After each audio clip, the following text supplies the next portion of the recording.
বকর ঘরের মধ্যে কি রেখে আসছেন? আবু বকর চোখের পানি ছেড়ে বলে, নবী আমার ঘরে ঝাড়ু দিয়া দিয়া সব আমি নিয়ে আসছি।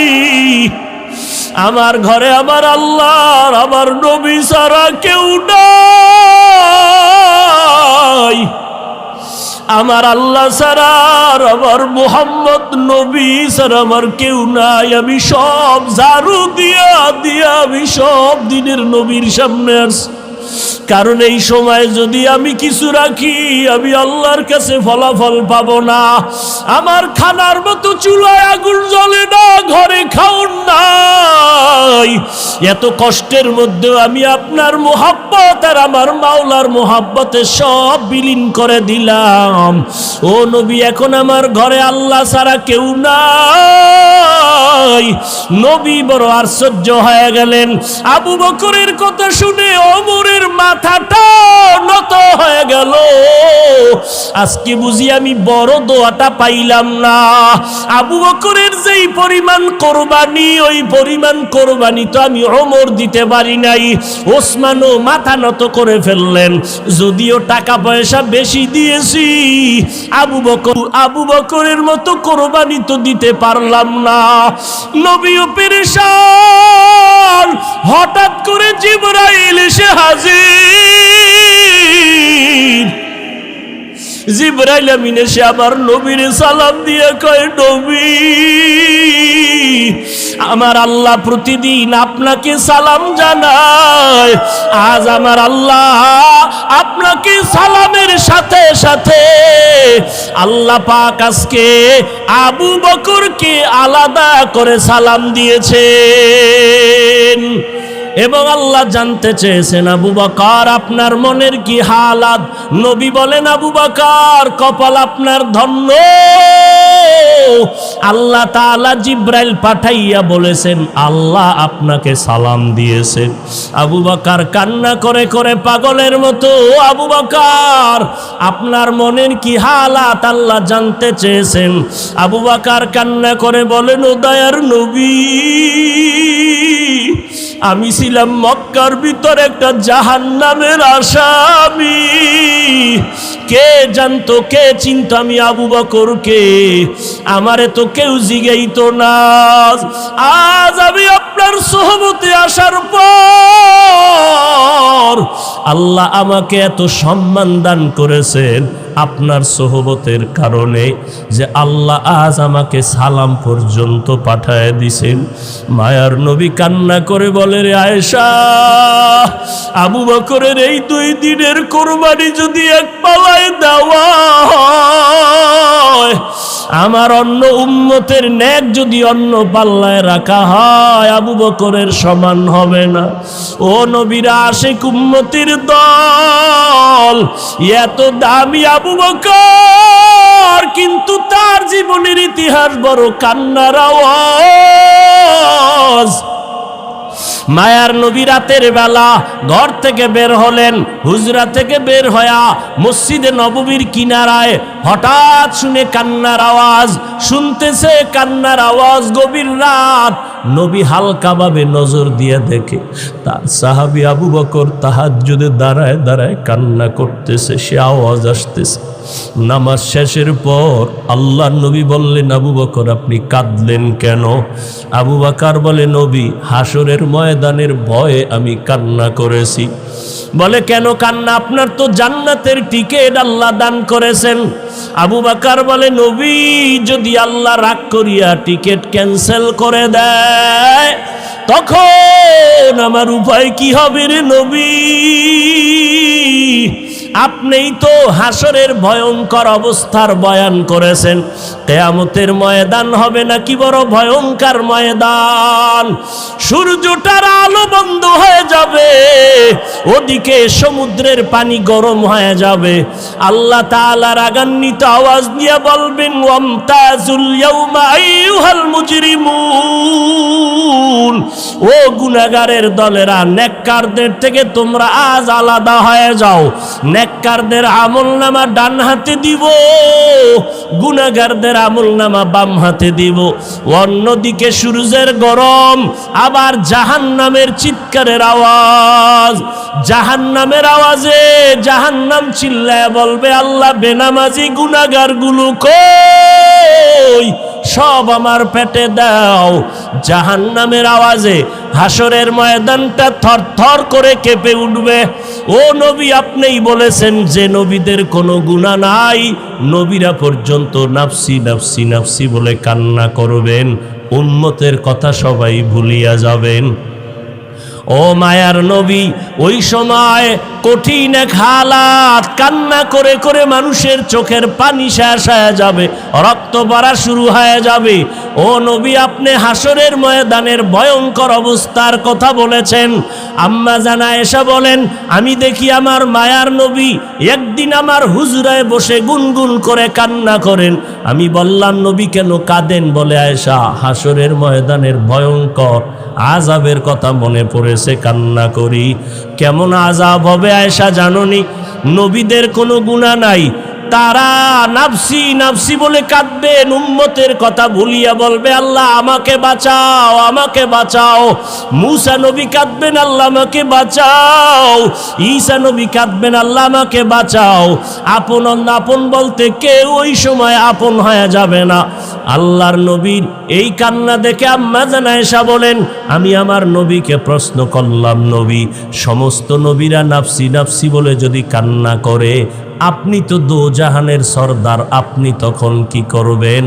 নবী বলেন, আয়েশা, আমি তখন সহ্য করতে না পারিয়া আমি সাথে সাথে আমি মাওলার দরবারে মাকামে মাহমুদে সিজদায় পড়ে কাঁদবো। একবারও বলবো না আমাকে বাঁচাও, আমি শুধু বলবো, আল্লাহ আমার উম্মতেরই বাঁচাও, আমার গুনাহগার উম্মতগুলো বাঁচাও।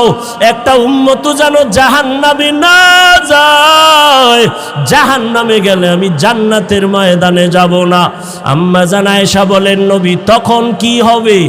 আম্মা জানের জবাবে নবী বলেন, আয়েশা, আমার কান্না দেখে আল্লাহ দয়া করে বলবে, নবী আপনি কাঁদবেন না, মাথা উঁচু করেন, আর আপনার উম্মতগুলো ধরে ধরে জান্নাতের ময়দানের দিকে নিয়ে যান।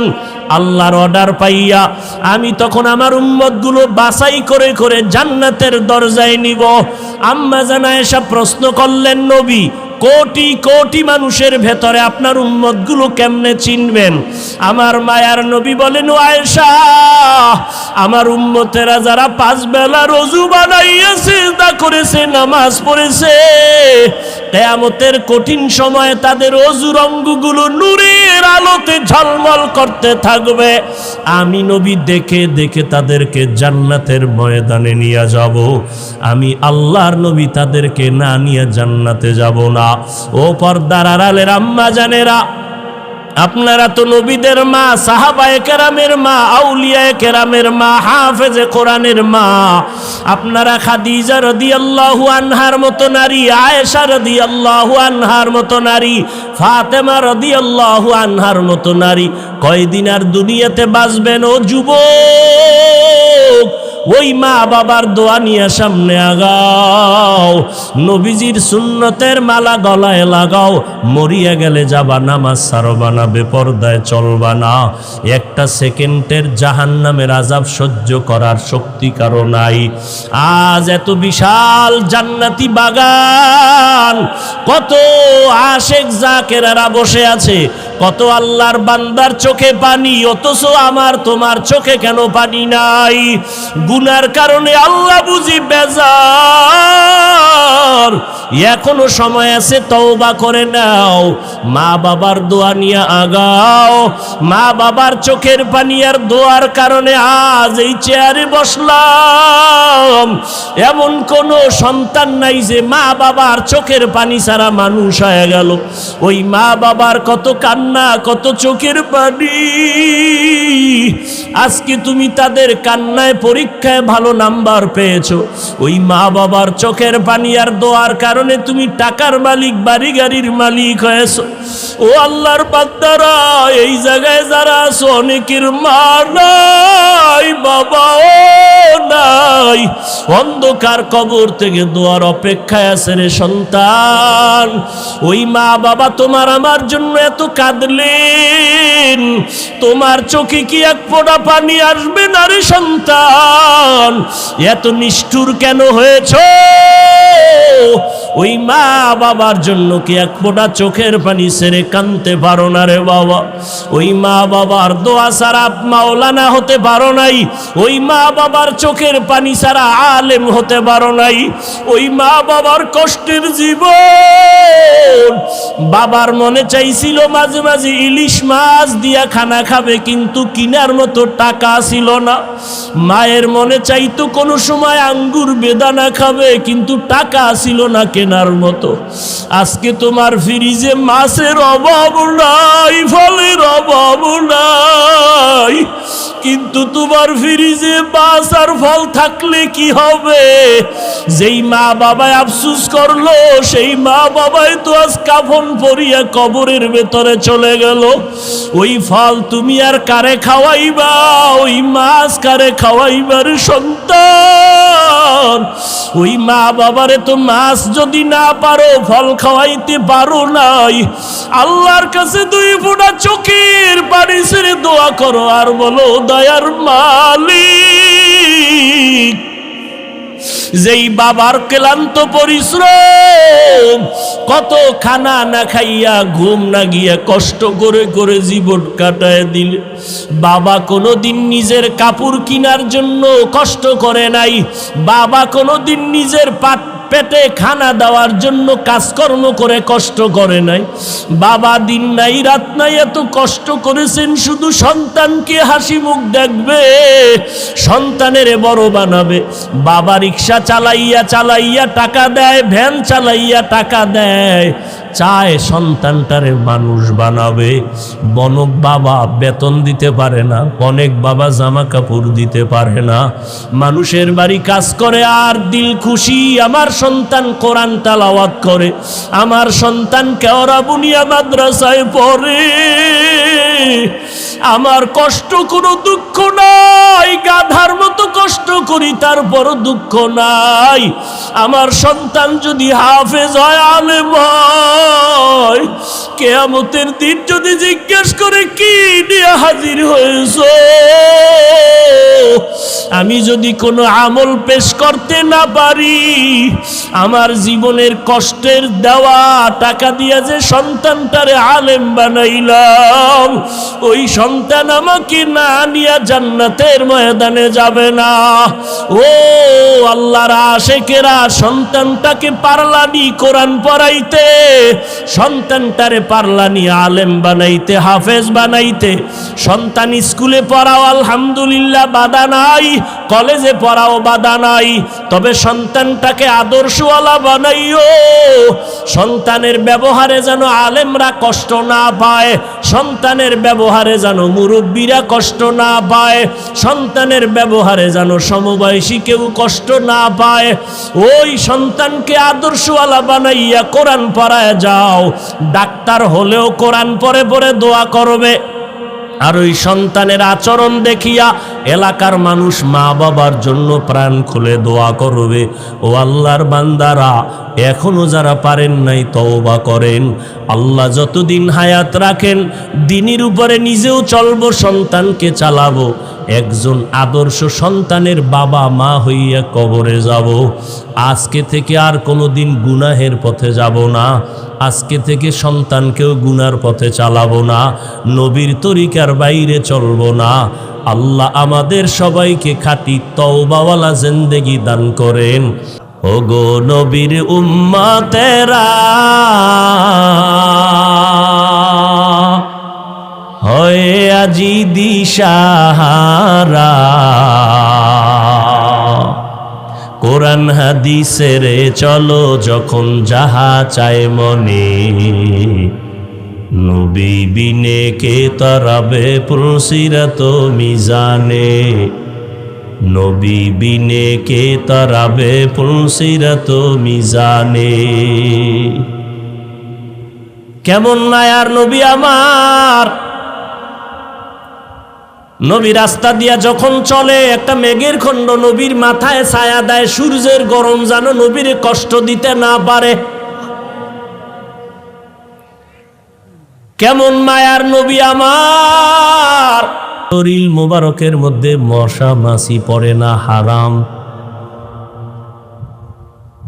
এমন একজন মায়ার নবী আল্লাহ আমাদের দান করলেন। কপাল বড় খারাপ, আজকে সেই নবীর উম্মত হইয়া নবীর এখনো পর্যন্ত চিনতে পারলাম না। অথচ গর্তের পিপিলিকা আল্লাহর কাছে বলে, আল্লাহ একটু মক্কার ঘর মদিনার রওজা দেখায় দাও। মরা গাছ, খেজুর গাছ, মদিনার নবী পিঠ মোবারক লাগাইয়া খুতবা পড়েন। দীর্ঘদিন পরে নবী সাহাবায়ে কেরামের অনুরোধে বললেন, এটা বাদ দাও, নতুন এক মিম্বর বানাও। সাহাবায়ে কেরাম বলতেছেন, মানুষ যেমন কানলে আওয়াজ হয়, মরা গাছের থেকে কান্নার আওয়াজ হয়। সাহাবায়ে কেরাম গিয়া বলে, নবী গাছ, খেজুর গাছ, মরা গাছ কানতেছে, মানুষের মতো আওয়াজ আসতেছে কানের ভেতরে। মরা গাছ নবীর জন্য পাগল, আর আমরা জিন্দা মানুষ হইয়াও সেই নবীরে চিনতে পারলাম না। যদি চিনতে পারতারে বাবা, নিজে নামাজ পড়ি, নিজে জিকির করি, ছেলে মেয়েরে নবীর সুন্নতলা বানাইতে কেন পারি না? বহু নেক আমলওয়ালা কিয়ামতের দিন শুধু সন্তানদের অন্যায়ের কারণে জাহান্নামে যাবে। বহু মা বাবা জাহান্নামে যাবে শুধু সন্তানকে সঠিক লাইনে না রাখার কারণে। বললেই বলে চেষ্টা করছি, পারি না। চেষ্টা করছেন, পারেন না। হারাম খাওয়ায় কামাই করে এটা খাইতে পারেন। সুদের টাকায় চাকরি করে টাকা দেয়, সেই টাকা দিয়ে খানা খাইতে পারেন। দিনের পথে রাখতে পারেন না, পারবেন কিভাবে? আমার রসুলের তাবিজ দেওয়া ছিল, সে তাবিজ তো আপনি ব্যবহার করেন নাই। আর এটা নিজে নিজেও সম্ভব না, আল্লাহওয়ালাদের দোয়া লাগে, নেক নজর লাগে।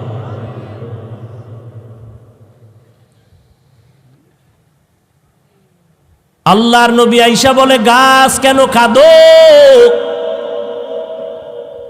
নবীর মুজিজা, গাছ কথা বলতেছে, নবী আপনার বিরহের বেদনায় কান্না করি। কি চাও রে গাছ? গাছ বলে, নবী আমি চাই মানুষের মতো আমার জানাজা পড়াইবেন, এরপরে আমাকে এখানে দাফন করবেন, কিয়ামতের দিন আমি আপনার সাথে জান্নাতে যাব। উস্তুনে হান্নানা আজ হজরে রসুল, নালামি জাদ হাম চুয়ার বাবে উকুল। মদিনার নবীর আদর্শ এত পবিত্র, আমার নবী অল্প টাইমে মানুষ শুধু তাকাইয়া থাকলেই পাগল পারা হয়ে যাইত নবীর জন্য। আল্লাহ তাআলা নবীকে এমন মর্যাদা দান করেছেন, জঙ্গলের প্রাণীরা নবীর আওয়াজ পাইতো বহু দূর থেকে, পেয়ে বারবার সালাম জানাইতো। নবীর জন্য গর্তের পিপিলিকা পাগল, নবীর জন্য নদীর মাছ পাগল, জঙ্গলের প্রাণীরা পাগল। মায়ার নবীর জন্য গর্তের ভেতরে বড় এক সাপ অপেক্ষা করতেছে, নবী এখানে আসবে, আমি একটু চেহারা মোবারক দেখব। কেমন মায়ার নবী আমার! মাত্র 13 বছরের সীমানায় দামি দামি সাহাবা বেঈমানেরা নবীর হাতে কালেমা পড়ে এত দামি হয়ে গেল। আল্লাহ নিজে দুনিয়াতে 10 জনের নামে জান্নাতের টিকিট পাঠায়া দিলেন। এর মধ্যে 1 নম্বরে কে? আবু বকর সিদ্দিক রাদিয়াল্লাহু তাআলা আন। কত দাম আবু বকরের! আম্মা জান আয়েশা একদিন নবীরে কয়, নবী আপনার সাথে ওমর, ওসমান, আলী, আবু বকর আমার আব্বাজান সাথে সাথে থাকে, পরামর্শ করেন, আপনার উম্মতের মধ্যে না আমলের লাইনে কে বেশি আগ্রহ? আম্মা জান আয়েশা বলছেন, এক নিয়তে নবী বুঝা ফেলাইছেন। নবী কয়, ও আয়েশা, আকাশে যেই পরিমাণ তারকা দেখো, এর থেকে ওমরের আমল আরো বেশি। আম্মা জান আয়েশা ভাবলেন, আমার আব্বার কথাটা কইল না। মহিলা মানুষ, বয়স তো বেশি না, 6 বছরে রসুলের সাথে বিয়ার বন্ধন হলো, 9 বছরে নবীর ঘরে আসলেন। আম্মা জানের 18 বছর বয়স, তখন নবী দুনিয়ার থেকে চলে গেল। বলেন তো নবীর ঘর করলেন কয় বছর? মাত্র। আর এখন তো 18 বছরের মেয়েদের অনেক ক্ষেত্রে বিবাহই হয় না। আর আম্মা জান মাত্র 9 বছর নবীর ঘর করলেন। 9 বছরে নবীর ঘরে আসলেন। আল্লাহ তাআলা আম্মা জান আয়েশাকে এত বরকত দান করলেন নবীর সোহবতে। আম্মা জান আয়েশা বলে, দুনিয়ার মানুষ, আমি মুহাম্মদের ঘরে আসার পর 9 বছর ঘর করার পরে আল্লাহর শুকর, আমি 2000-এর উপরে হাদিসের হাফেজা হয়ে গেছি।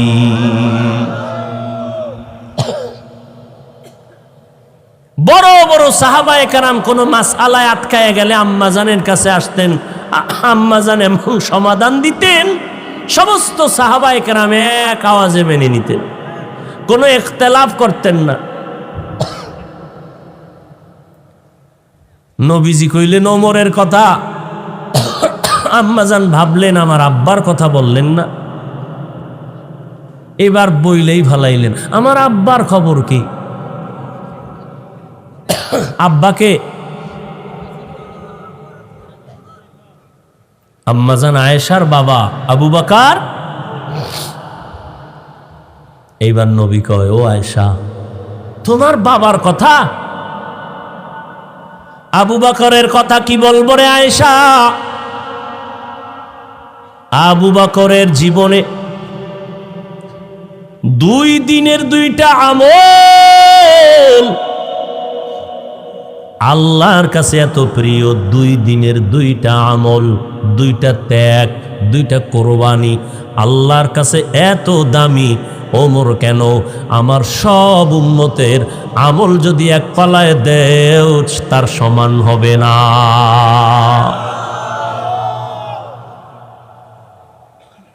আম্মা জান কয়, তাই নাকি? বলে হ্যাঁ। কোন দিনের ত্যাগ আর আমল? ভাল লাগবে না? বাবার গুণগান শুনবে, ভাল লাগবে? কোন দিনের? এবার নবী নিঝুম হয়ে গেলেন, চুপ হয়ে গেলেন। সেই 2টা আমল, ওইটা তো লাফালাফি আর চিৎকার আর আনন্দের কোনো আমল না। ওই 2টা দিনের ত্যাগ, আবু বকরের কথা মনে পড়লেই তো কান্না আসবে। আবু বকরের সেই 2 দিনের ত্যাগ, কান্নার ইতিহাস। ওই 2 দিনের ত্যাগের আমল বড় কান্নার আওয়াজ। ও আয়েশা, যেদিন আমার ঘরের মধ্যে, মক্কার ঘরে আমি শুইয়াছিলাম রাতের বেলা, আমার চারদিকে দুশমন, আমার আপনজনেরা তরবারি নিয়ে ঘেরাও দিছে, আমার আজকে রাত্রে হত্যা করে ফেলব। কতবার আসছে আমাকে জবাই করার জন্য, আজ ওরা ফাইনাল আমাকে হত্যা করেই ফেলবে। আমি পেরেশান, চতুর্দিকে দুশ্মন দাঁড়ায় গেল, সবার হাতে অস্ত্রধারী। আজ আমাকে হত্যা না করে ওরা কেউ বাসায় যাবে। আমার আল্লাহ পাক বলেন, ওয়াল্লাহু ইয়াসিমুকা মিনান নাস।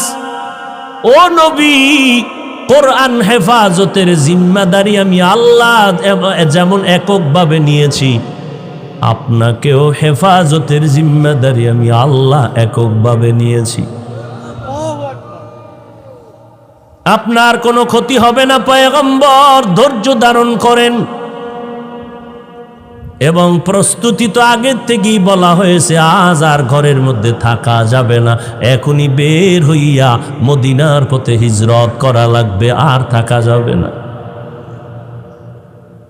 মদিনার পথে নবী হিজরতের জন্য রেডি হয়ে গেলেন, কিন্তু চারদিকে দুশ্মন ঘরের পার্শ্বে আটকায় দাঁড়ানো, বের হব কেমনে? আল্লাহ কয়, নবী একটু হাতের মধ্যে কিছু বালু নেন, বালু নিয়া আমার কোরআনের আয়াতগুলো বালুর মধ্যে পড়েন আপনার পবিত্র জবানে।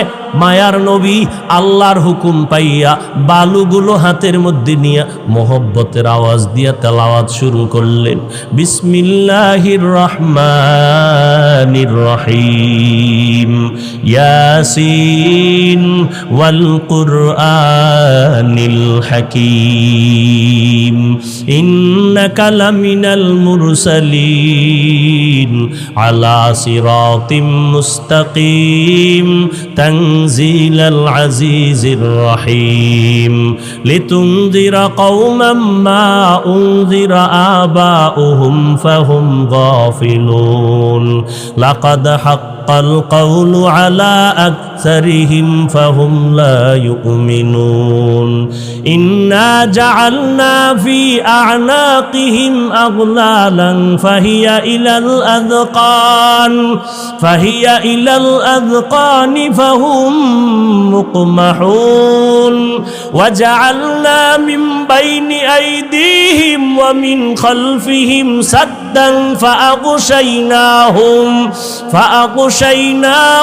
ফাহুম লা ইউবসিরুন। আয়াতগুলো পড়িয়া দম করলেন। আল্লাহ বলেন, নবী আপনি বালুগুলো চারদিকে মারেন। নবী তেলাওয়াত করে আয়াত পরে দম করে বালুগুলো মারলেন। বেঈমানদের চোখের মধ্যে হালকা লাগলো বাতাস, চোখের পাওয়ার সাথে সাথে নষ্ট হয়ে গেল।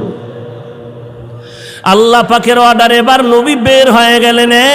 এক টানা গিয়া আবু বকরের দরজায় গিয়া দাঁড়াইলেন। আসসালামু আলাইকুম ইয়া আহলাল বাইত। মায়ার নবীর কণ্ঠের আওয়াজ আবু বকরের কানে লাগতে দেরি। আবু বকর বলেন, লাব্বাইক ওয়া সাদাইকা ইয়া রাসূলুল্লাহ। দরজা খুলে দিলেন। নবী বলেন, আবু বকর এত গভীর রাত আপনি কি ঘুমান নাই? আবু বকর বলেন, নবী বহুদিন আগে আপনি বলেছিলেন হিজরত করা লাগবে, আমি আবু বকর আপনার সঙ্গী হব। আল্লাহর জাতের কসম করে বলি রে নবী, ওই যেদিন আপনি বলছেন যত ব্যস্তই থাকি না কেন, রাতের বেলা ঘরে আইসা আমি দাঁড়াইয়া অপেক্ষা করি, একটা সেকেন্ডের জন্য আমি ঘুম যাই না। কারণ আমি যদি ঘুমায় যাই আর রহমতের নবী আইসা তাকিয়া যদি আমাকে না পায়, অন্য দিক থেকে দুশ্মনের আক্রমণ, নবীর উপরে আক্রমণ যদি হয়, নবী যদি চলে যায়, আমি আবু বকরের বেঁচে থেকে কি লাভ? কারণ আমি আবু বকর যেই নবীর সোহবত আর নেক নজর এত দামি হয়ে গেলাম। হঠাৎ খবর হয়ে গেল নবী নাই, নবী নাই। মদিনার নবীর একজন আশিক খেজুরের বাগানে পানি দেয়। হঠাৎ করে কানে আওয়াজ, নবী নাই। বালতি ফালাইয়া আসমানের দিয়ে তাকায় কয়, মালিক তুমি আমাকে অন্ধ বানাইয়া দাও, দাও, কারণ এই চক্ষু দুইটা রিজার্ভ করে রেখেছি শুধু নবীজিকে দেখব আর কলিজাটা ঠান্ডা করব। আজ আমার সেই মোহাব্বতের নবী যদি না থাকে, এই চক্ষু দিয়া অন্য কিছু দেখব না, তুমি আমারে অন্ধ বানায় দাও। কেমন মায়ার নবীর মোহাব্বত রে, নবীর আশিক উম্মতির দল।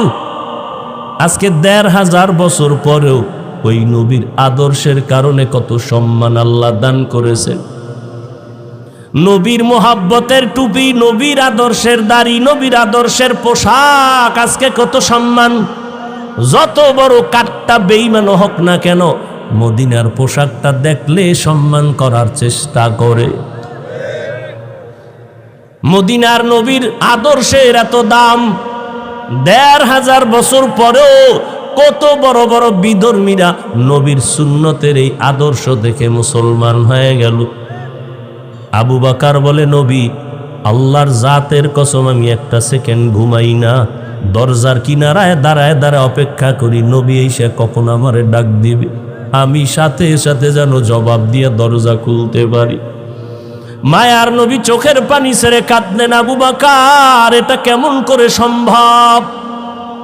নবীজির এই কথা আবু বকর বলে, নবী আমার মেয়ে আসমা এও রাতে ঘুমায় না, আমি সারা রাত অপেক্ষা করি, আমার কন্যাটাও নাস্তা বানায় অপেক্ষা করে, মদিনার পথে কে দিবে খানা, আমার মেয়ে খানা নিয়ে অপেক্ষায় থাকে। আমি আবু বকরও যাব, আমার মেয়েটা অপেক্ষা করে। শুধু তাই না, এই হিজরতের পথে নবী বাহন আমি রেখেছি খুঁটির গোড়ায় বেঁধে, এই বাহনটাও কোনো রাত্র ঘুমায় না। মদিনার নবী আসবেন, পথের দিয়ে তাকায় থাকে মক্কার দিকে, নবী আসবেন তারে পেটের মধ্যে নিয়ে মদিনায় যাবে। এদিক দিয়ে দুশ্মনেরা ঘরের পেছন দিয়ে ভেতরে ঢুকলো, দেখে মুহাম্মদ নাই। এদিকে সময় খুবই কম, দ্রুত নবী আবু বকরকে নিয়ে বের হয়ে গেলেন। হাঁটতেছেন, পাথরওয়ালা পথ, সমতল না, উঁচখুচ পথ, পাথরওয়ালা রাস্তা, হাঁটতে বড় কষ্ট। হাঁটতেছেন, আবু বকর একবার ডানে যায়, নবীর একবার বামে যায়, একবার সামনে যায়, একবার পেছনে যায়। নবী বলেন, আবু বকর আপনি এমন কেন করেন? আবু বকর বলে, নবী দুশ্মনের ভয় আমি ভয় পাই, ডান দিক থেকে না জানি আক্রমণ আসে ডানে যাই, বাম দিক থেকে না জানি আক্রমণ আসে আমি বামে যাই, পেছন দিকে যাই, আবার পেছন থেকে যেন আক্রমণ করতে না পারে, কারণ কোন দুশ্মন যদি আক্রমণের গুলি মারে আমি আবু বকরের গায়ে লাগবে, আমার মায়ার নবীর শরীরে যেন না লাগে, কারণ আমার মায়ার নবীর শরীর এত বরকতের শরীর, যেই নবীর শরীর মোবারকে মশা পড়ে না, মাছিও পড়ে না, হারাম। আবু বকর নবী হাঁটতেছেন দোনোজনে মদিনার পথে। যাওয়ার বেলায় শেষ সময় বাইতুল্লাহর কিনারায় গিয়ে নবী একটু বিদায় দেয় কান্না করে, এরে বাইতুল্লাহ আমি তোর জন্য বড় পাগল, বড় আশিক। ওরে বাইতুল্লাহ তোর দরজায় যখন আমার সিনাটা লাগাই, কলিজাটা ঠান্ডা হয়ে যায়। ও বাইতুল্লাহ, দুশ্মনের ভয়ে পারি না, একটু মোহাব্বত করে সেজদা দিয়া নামাজ পড়ব। আমার আল্লাহর ঘর, আমার আল্লাহর ঘরের দিকে ফিরিয়া নামাজ পড়তে পারি না রে বাইতুল্লাহ, আমার দুশ্মন, কলিজাটা ভেঙ্গে যায় রে বাইতুল্লাহ। তোর গায়ে যখন আমি লাব্বাইকের আওয়াজ দিয়ে হাতটা লাগাই, কলিজা ঠান্ডা হয়ে যায়। ও বাইতুল্লাহ, তোরে রেখে যাইতে মনে চায় না, মদিনার পথে আমার জন্মভূমি, এখান থেকে যেতে মনে চায় না, কিন্তু আমার মালিকের অর্ডার। ও বাইতুল্লাহ, আজ আমি চোখের পানি ছেড়ে কান্না করে যাইতেছি, একদিন আমি হাসি মুখে বিজয়ের মালা নিয়ে বাইতুল্লাহ তোমার কিনারায় এসে হাজির হব। মায়ার নবী কান্না করে করে মদিনার পথে রওয়ানা। ওই হেরা গুহা, ওরে গারে সৌর, জাবালে নূর, আল্লাহর নবী আবু বকর সহ দুজন হাঁটতেছেন, অন্ধকার, কোনো আলো নাই। এদিক দিয়ে দুশ্মন ঘরের মধ্যে না পায় রেডি হয়ে গেল, মদিনার পথে লোক পাঠাও, দেখো ওখানে ধরা যায় কিনা। কিছু দূর যাইতে যাইতে মাত্র 2 থেকে 3 কিলোমিটার বাকি, গুহার মধ্যে ঢুকবেন। হঠাৎ করে আল্লাহর নবীর পায়ে একটা পাথরের আঘাত লাইগা রক্ত বের হয়ে গেছে। নবীজি এত অসুস্থ, রক্ত বের হচ্ছে, থামে না। মায়ার নবী এমন অবস্থা, হাঁটতে এখন কষ্ট হয়। আল্লাহর নবীর এই অবস্থা দেখে আবু বকর চোখের পানি ছেড়ে বলেন, নবী বেয়াদবি মাফ করবেন, আপনি হাঁটতে পারেন না, আমি বসে গেলাম, আপনি আমার কাঁধের উপরে উঠেন, আমি আপনাকে নিয়ে গুহা পর্যন্ত নেই, সেখানে আশ্রয় নিব। নবী বলেন না। শেষ পর্যন্ত মায়ার নবী এতটা অসুস্থ, পেছনে দুশ্মনের আঘাত, আবু বকরের কাঁধের উপরে উঠলেন। আবু বকর আমার নবীরে নিয়ে 2-3 কিলোমিটার চলে গেলেন, গুহার সামনে দাঁড়াইলেন। গুহার ভেতরে ঢুকবেন, ওদিকে দুশ্মন আসতেছে। আল্লাহর নবী আল্লাহর উপরে ভরসা করে ঢুকে গেলেন গুহার ভেতরে। গুহার ভেতরে যাওয়ার পর দেখে পুরানো গর্ত, চতুর্পার্শ্বে ছিদ্র আর ছিদ্র। ওদিকে গুহার মুখ এত বড়, দুশ্মন আইসা যদি সামনে দাঁড়াইয়া একটু ভিতরে তাকায় আমগো দেখে ফেলবে। আবু বকর ভেতরে, নবীও ভেতরে। নবী এখন আরাম করবেন। আবু বকরের রানের উপরে মদিনার নবী মাথা রাখলেন, আর আবু বকর নবীর বিশ্রামে গেলেন চুপচাপ। আবু বকর নিজের জামার কাপড় ছিঁড়ে ছিঁড়ে ছিদ্রগুলো আটকাইতেছে, না জানি আবার কোনো সাব্বিচ্ছু আইসা আমাদের আক্রমণ করে। ওদিকে ভয়, গুহার মুখে দুশ্মন আইসা দাঁড়াইলে আমগো দেখে ফেলবে। আল্লাহর কুদরত, হঠাৎ করে দেখে দুশ্মন গুহার মুখে আসিয়া দাঁড়ায় গেছে। এই আসতে আসতে না আসতে মুহূর্তের মধ্যে মাকড়সা জাল বুনল। দুশ্মন আসতে না আসতে একটা কবুতর আইসা ডিম পাড়া শুরু করল। দুশ্মনেরা নিচে তাকাইলি দেখে ফেলবে আবু বকরের। হেফাজতের মালিক আমার আল্লাহ। মায়ার নবী তো বিশ্রামে আছে আবু বকরের রানের উপরে। ওরা গুহার মুখে আইসা তাকাইয়া ভিতরে তাকায় না, ডানে বামে তাকায়, হালকাভাবে নজর দিয়ে দেখে মাকড়সার জাল, কবুতর, এখানে তো কেউ নাই। এরা ওখান থেকে চলে গেল। আবু বকর চুপ করে বসে আছেন, গর্তগুলো জামার কাপড় দিয়ে আটকাইতেছে। সিরে সিরে সিরে ছেড়ে আটকায় দেখে একটা ছিদ্র বন্ধ করার মতো কাপড় নাই। আবু বকর ওই গর্তটার মুখে পায়ের গোনালি দিয়া চাপ দিয়া ধরে রাখলেন, কিন্তু ওই গর্তের মধ্যে একটা সাপ বহুদিন ধরে ছিল, মায়ার নবীকে দেখবে বলি অপেক্ষা করছে। আবু বকর যখন পা সরায় না, ঠোঁট দিয়ে কয়েকটা হালকাভাবে আক্রমণ করলো। আক্রমণের নিয়ত না, পাওটা সরাও, আমার আশান্বিত নবী বুঝি আসছে, আমি দেখব। যখন পাওটা সরায় না, হালকাভাবে একটু দাঁত বসায় দিছে। দেওয়া মাত্র বিষে পুরো শরীর জর্জরিত। আবু বকরের বিষ, চোখের পানি পড়া শুরু হয়ে গেল, কিন্তু পা নাড়ায় না। রহমতের নবী রানের উপরে মাথা মোবারক রেখে আছে, পা নাড়ায় না। বেয়াদবি হবে, নবীর ঘুম নষ্ট হবে। মায়ার নবী বিশ্রামে আছেন। হঠাৎ করে অজান্তে আবু বকরের কান্নার চোখের একটা ফোঁটা পানি নবীর উপরে পড়ে গেল। মায়ার নবী তাকায় দেখে আবু বকরের চোখে পানি। নবী বলেন, আবু বকর কি খবর? বলে, নবী এই হালাত। নবী জিহ্বার থেকে মোবারক থেকে লালা মোবারক নিয়ে একটু লাগায় দিলেন, সাথে সাথে বিষ পানি হয়ে গেল। এরে নবীর উম্মতের দল, ওই সাপ গর্ত থেকে মুখ বের করলো, নবীজির নজর পড়ে গেল। মায়ার নবী এমন রহমতের নবী আমার, সমস্ত প্রাণীরা আমার নবীকে চিনে, আমার নবীরে দেখার জন্য পাগল। কিন্তু আমরা সেই নবীর শ্রেষ্ঠ উম্মত হইয়া নবীর এখনো পর্যন্ত দেখতে পারলাম না। কি দরুদ শরীফ পড়ি যে নবীর সাথে দেখা হয় না। ওরে সেজদার মতো সেজদা দিলে তো মাওলার সাথে দিদার হবে, দরুদের মতো দরুদ পড়লে তো মদিনার নবীর সাথে ঘুমের ঘরে মোলাকাত হয়ে যাবে। ও আল্লাহর বান্দারা, এই জীবনের আমলের ফলাফল কি? নবীর কি ঘুমের ঘরে দেখেছো? আল্লাহর সাথে কি পরিমাণ মোহাব্বত তৈরি হয়ে গেল। ওই নবীর ধুলা বালু, মদিনার ধুলা লাগানোর জন্য আশেকেরা পাগল পারা হয়ে দৌড়ায়, অথচ নবীর সুন্নতের আশেক এখনো পর্যন্ত হতে পারলাম না।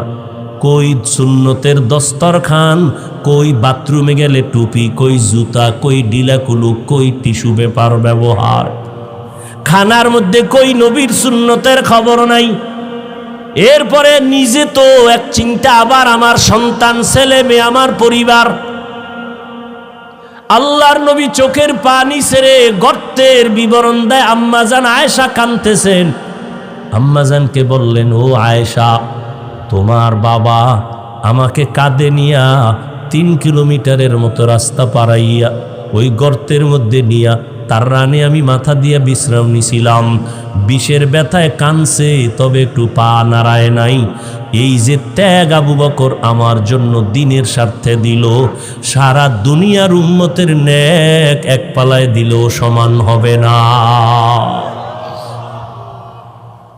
আম্মা জান আয়েশা কান্না করেন, নবী যদি বেয়াদবি না নেন, আমার আব্বা জানের আর একটা নেক আমল কি বলবেন? নবী বলেন, শুনো আয়েশা, শুনো, সেই দিনের আমল। নবীর শেষ জীবনে তাবুকের যুদ্ধে যাবেন। একটা যুদ্ধ শেষ হলো, আর একটা যুদ্ধ তাবুকে যাবেন।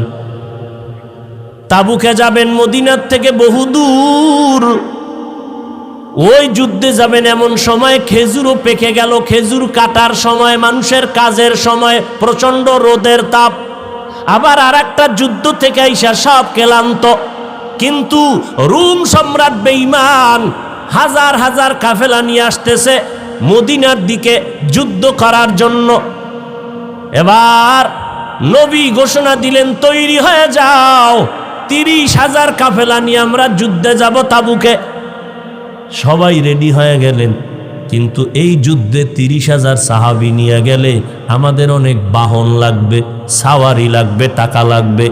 নবী ঘোষণা দিলেন, ও আবু বকর, ওমর, ওসমান, আলী সহ সবাই বাড়িতে যান, সবাই দান করেন, টাকা দেন, সাওয়ারি দেন, সবাই দান নিয়ে আমার সামনে হাজির করেন। বাহন লাগবে অনেক। হযরত ওসমান রাদিয়াল্লাহু তাআলা আনহু 10,000 সাওয়ারি নিয়ে নবীর সামনে হাজির। টাকা তো আলাদা, ওমর সব নিয়ে আসছেন। এইবার নবী একটু পরীক্ষামূলক বসলেন, বৈশা জিজ্ঞাসা করেন, ও আলী, আপনি কি পরিমাণ দান করলেন? এই পরিমাণ। ওসমান, আপনি কি পরিমাণ দিলেন? বলে এই পরিমাণ। ওমর, আপনি কি পরিমাণ দিলেন? আমার সম্পদের অর্ধেক দিয়া দিলাম। ওমরের মনের মধ্যে একটা আশা, আজকে আমি এত বেশি দান করব, নবীর দোয়াটা আমি আগে পেয়ে যাব। ওমরেরও আশা, বেশি দান করব, দোয়াটা পাবো। ওসমানেরও আশা। নবী সবাই জিগাইলেন, এই আলী কি পরিমাণ দিলেন? ওসমান কি পরিমাণ দিলেন? ওমর কি পরিমাণ দিলেন? আবু বকরকে নবী কয়, ও আবু বকর, আপনি বাড়িতে কি পরিমাণ রাখলেন? হযরত আলীকে বললেন, কি পরিমাণ নিয়ে আসছেন? ওসমানকে বললেন, কি পরিমাণ দান করেছেন? ওমরকে বললেন, কি পরিমাণ নিয়ে আসছেন? কিন্তু আবু বকরকে কি পরিমাণ নিয়ে আসছেন বলে নাই, কারণ নবী জানে আবু বকর বড় গরীব। মায়ার নবী বললেন, আবু বকর ঘরের মধ্যে কি রেখে আছেন? আবু বকর চোখের পানি ছেড়ে বলে, নবী, আমার ঘরে ঝাড়ু দিয়া দিয়া সব আমি নিয়ে আসছি। আমার ঘরে আমার আল্লাহর, আমার নবী ছাড়া কেউ নাই। আমার আল্লাহ ছাড়া আর আমার মুহাম্মদ নবী ছাড়া আমার কেউ নাই। আমি সব ঝাড়ু দিয়া দিয়া আমি সব দিনের নবীর সামনে আসছি, কারণ এই সময় যদি আমি কিছু রাখি আমি আল্লাহর কাছে ফলাফল পাবো না। আমার খানার মতো চুলায় আগুন জ্বলে না, ঘরে খাউন নাই। এত কষ্টের মধ্যেও আমি আপনার মোহাব্বত আর আমার মাওলার মোহাব্বতে সব বিলীন করে দিলাম। ও নবী, এখন আমার ঘরে আল্লাহ ছাড়া কেউ নাই। নবী বড় আশ্চর্য হয়ে গেলেন। আবু বকরের কথা শুনে ওমরের মাথাটা নত হয়ে গেল। আজকে বুঝি আমি বড় দোয়াটা পাইলাম না। আবু বকরের যেই পরিমাণ কোরবানি, ওই পরিমাণ কোরবানি তো আমি ওমর দিতে পারি নাই। ওসমানও মাথা নত করে ফেললেন। যদিও টাকা পয়সা বেশি দিয়েছি, আবু বকরের মতো কোরবানি তো দিতে পারলাম না। নবীও পেরেশান। হঠাৎ করে জিবরাইল এসে হাজির। জিবরাইল আমিন এসে আমার নবীর সালাম দিয়ে কয়, নবী,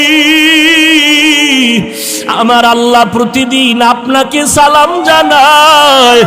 আজ আমার আল্লাহ আপনাকে সালামের সাথে সাথে আল্লাহ পাক আজকে আবু বকরকে আলাদা করে সালাম দিয়েছেন। এবং আল্লাহ জানতে চেয়েছেন, আবু বকর আপনার মনের কি হালাত? নবী বলেন, আবু বকর কপাল আপনার ধন্য। আল্লাহ তাআলা জিবরাইল পাঠাইয়া বলেছেন আল্লাহ আপনাকে সালাম দিয়েছেন। আবু বকর কান্না করে করে পাগলের মতো, আবু বকর আপনার মনের কি হালাত আল্লাহ জানতে চেয়েছেন। আবু বকর কান্না করে বলেন, ও দয়ার নবী,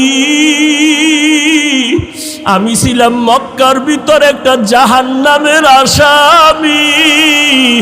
কে জানতো, কে চিনতো আমি আবু বকরকে? আমারে তো কেউ জিগাইতো না।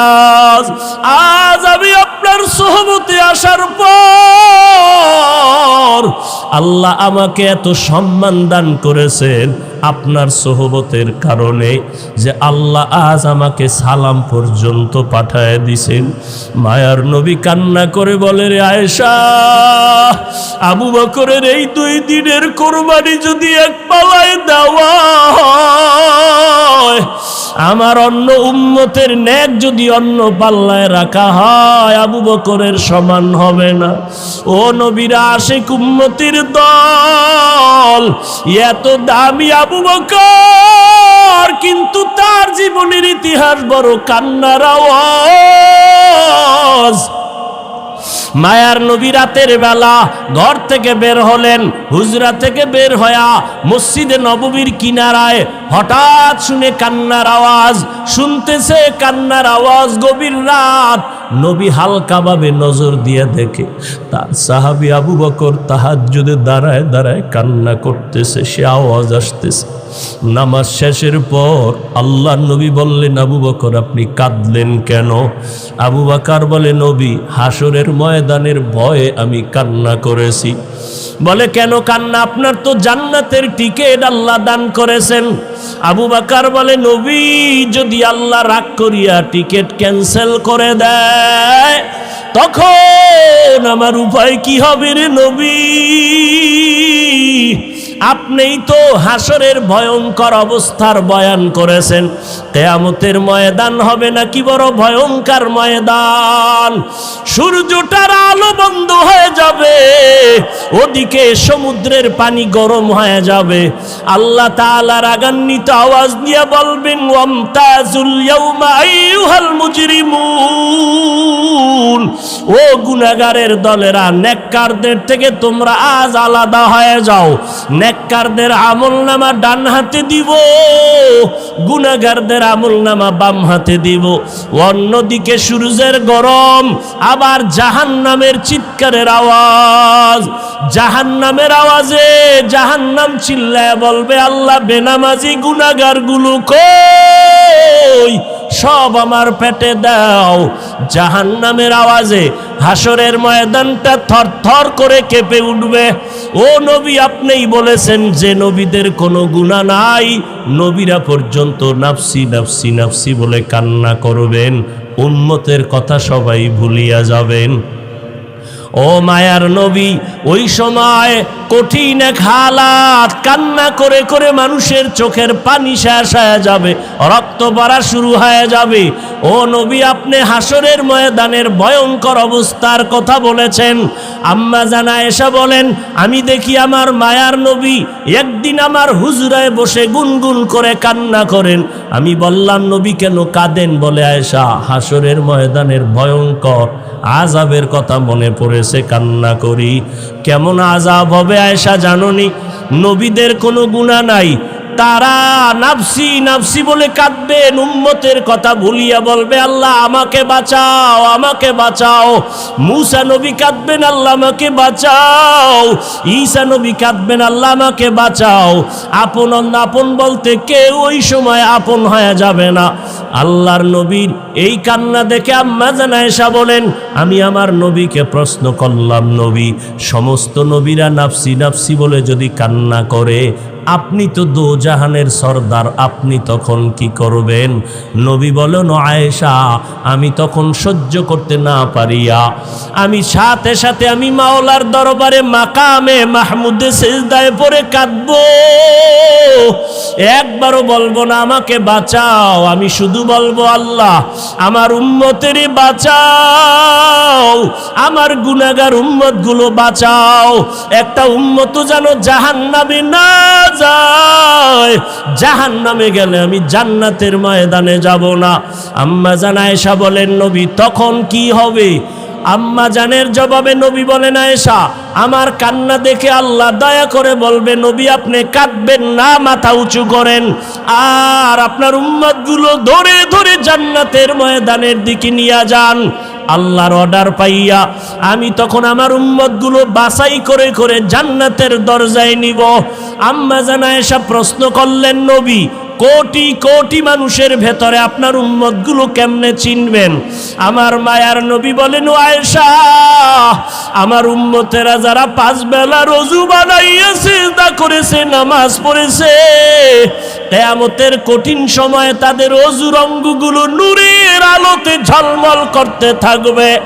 আমি নবী দেখে দেখে তাদেরকে জান্নাতের ময়দানে নিয়ে যাব। আমি আল্লাহর নবী তাদেরকে না নিয়ে জান্নাতে যাব না। ও পর্দার আড়ালের আম্মা জানেরা, আপনারা তো নবীদের মা, সাহাবায়ে কেরামের মা, আউলিয়ায়ে কেরামের মা, হাফেজে কোরআনের মা। আপনারা খাদিজা রাদিয়াল্লাহু আনহার মতো নারী, আয়েশা রাদিয়াল্লাহু আনহার মতো নারী, ফাতেমা রাদিয়াল্লাহু আনহার মতো নারী কয়দিন আর দুনিয়াতে বাঁচবেন? ও যুবক, ওই মা বাবার দোয়া নিয়ে সামনে আগাও, নবীজির সুন্নতের মালা গলায় লাগাও। মরিয়া গেলে যাবা, নামাজ ছাড়বা না, বেপরদায় চলবা না। একটা সেকেন্ডের জাহান্নামের আযাব সহ্য করার শক্তি কারো নাই। আজ এত বিশাল জান্নাতি বাগান, কত আশেক জাকেরারা বসে আছে, কত আল্লাহর বান্দার চোখে পানি, অথচ আমার তোমার চোখে কেন পানি নাই? গুনার কারণে আল্লাহ বুঝি বেজার। এখনো সময় আছে, তওবা করে নাও, মা বাবার দোয়া নিয়ে আগাও। মা বাবার চোখের পানি আর দোয়ার কারণে আজ এই চেয়ারে বসলাম। এমন কোনো সন্তান নাই যে মা বাবার চোখের পানি ছাড়া মানুষ হয়ে গেল। ওই মা বাবার কত কান্না, কত চোখের পানি, আজকে তুমি তাদের কান্নায় পরীক্ষায় ভালো নাম্বার পেয়েছো। ওই মা বাবার চোখের পানি আর দোয়ার কারণে তুমি টাকার মালিক, বাড়ি গাড়ির মালিক হয়েছো। ও আল্লাহর বান্দারা, এই জায়গায় যারা আছো, অনেকের মা নাই, বাবাও নাই, অন্ধকার কবর থেকে দোয়ার অপেক্ষায় আছে রে সন্তান। ওই মা বাবা তোমার আমার জন্য এত কাঁদলেন, তোমার চোখে কি এক ফোঁটা পানি আসবে না রে সন্তান? এত নিষ্ঠুর কেন হয়েছো? ওই মা বাবার জন্য কি এক ফোঁটা চোখের পানি ছেড়ে কাঁদতে পারো না রে বাবা। ওই মা বাবার দোয়া ছাড়া মাওলানা হতে পারো নাই, ওই মা বাবার চোখের পানি ছাড়া আলেম হতে পারো নাই। ওই মা বাবার কষ্টের জীবন, বাবার মনে চাইছিল মাঝে মাঝে ইলিশ মাছ দিয়া খানা খাবে, কিন্তু কিনার মতো টাকা ছিল না। মায়ের মনে চাইতো কোনো সময় আঙ্গুর বেদানা খাবে, কিন্তু টাকা ছিল না কেনার মতো। আজকে তোমার ফ্রিজে মাছের অভাব নাই, ফলের অভাব নাই, কিন্তু তোমার ফ্রিজে মাছ আর ফল থাকলে কি হবে? যেই মা বাবায় আফসুস করলো, সেই মা বাবাই তো আজ কাফন পরিয়া কবরের ভেতরে চলে গেল। ওই ফল তুমি আর কারে খাওয়াইবা?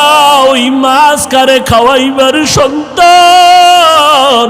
ওই মা বাবারে তো মাছ যদি না পারো, ফল খাওয়াইতে পারো নাই, আল্লাহর কাছে দুই ফোঁটা চোখের পানি ছেড়ে দোয়া করো আর বলো, দয়ার মালিক, যেই বাবার ক্লান্ত পরিশ্রম, কত খানা না খাইয়া ঘুম না গিয়া কষ্ট করে করে জীবন কাটায় দিলে, বাবা কোনোদিন নিজের কাপড় কেনার জন্য কষ্ট করে নাই, বাবা কোনোদিন নিজের পেটে খানা দেওয়ার জন্য কাজকর্ম করে কষ্ট করে নাই, বাবা দিন নাই রাত নাই এত কষ্ট করেছেন শুধু সন্তানকে হাসি মুখ দেখবে, সন্তানের বড় বানাবে। বাবা রিক্সা চালাইয়া চালাইয়া টাকা দেয়, ভ্যান চালাইয়া টাকা দেয়, চায় সন্তানটারে মানুষ বানাবে। বনক বাবা বেতন দিতে পারে না, অনেক বাবা জামা কাপড় দিতে পারে না, মানুষের বাড়ি কাজ করে আর দিল খুশি আমার সন্তান কোরআন তেলাওয়াত করে, আমার সন্তান কেওড়া বুনিয়া মাদ্রাসায় পড়ে, আমার কষ্ট কোনো দুঃখ নাই, গাধার মতো কষ্ট করি তারপরও দুঃখ নাই। আমার সন্তান যদি হাফেজ হয়, আলেম হয়, কিয়ামতের দিন যদি জিজ্ঞেস করে কি নিয়ে হাজির হয়েছো, আমি যদি কোনো আমল পেশ করতে না পারি, আমার জীবনের কষ্টের দেওয়া টাকা দিয়ে যে সন্তানটারে আলেম বানাইলাম, ওই সন্তান আমাকে না নিয়ে জান্নাতের ময়দানে যাবে না। ও আল্লাহর আশেকেরা, সন্তানটাকে পারলানি কোরআন পড়াইতে, সন্তানটারে পারলানি আলেম বানাইতে, হাফেজ বানাইতে। সন্তান স্কুলে পড়াও আলহামদুলিল্লাহ বাধা নাই, কলেজে পড়াও বাধা নাই, তবে সন্তানটাকে আদর্শওয়ালা বানাইও। সন্তানের ব্যবহারে যেন আলেমরা কষ্ট না পায়, সন্তানের ব্যবহারে যেন মুরব্বীরা কষ্ট না পায়, সন্তানের ব্যবহারে যেন সমবয়সী কেউ কষ্ট না পায়। ওই সন্তানকে আদর্শওয়ালা বানাইয়া কোরআন পড়ায় যাও, ডাক্তার হলেও কোরআন পড়ে পড়ে দোয়া করবে। আর ওই সন্তানের আচরণ দেখিয়া এলাকার মানুষ মা বাবার জন্য প্রাণ খুলে দোয়া করবে। ও আল্লাহর বান্দারা, এখনো যারা পারেন নাই তওবা করেন। আল্লাহ যতদিন হায়াত রাখেন দ্বীনের উপরে নিজেও চলবো, সন্তানকে চালাবো, একজন আদর্শ সন্তানের বাবা মা হইয়া কবরে যাব। আজকে থেকে আর কোনোদিন গুনাহের পথে যাব না, আজকে থেকে সন্তানকেও গুনার পথে চালাবো না, নবীর তরিকার বাইরে চলবো না। আল্লাহ আমাদের সবাইকে খাঁটি তওবাওয়ালা জিন্দেগি দান করেন।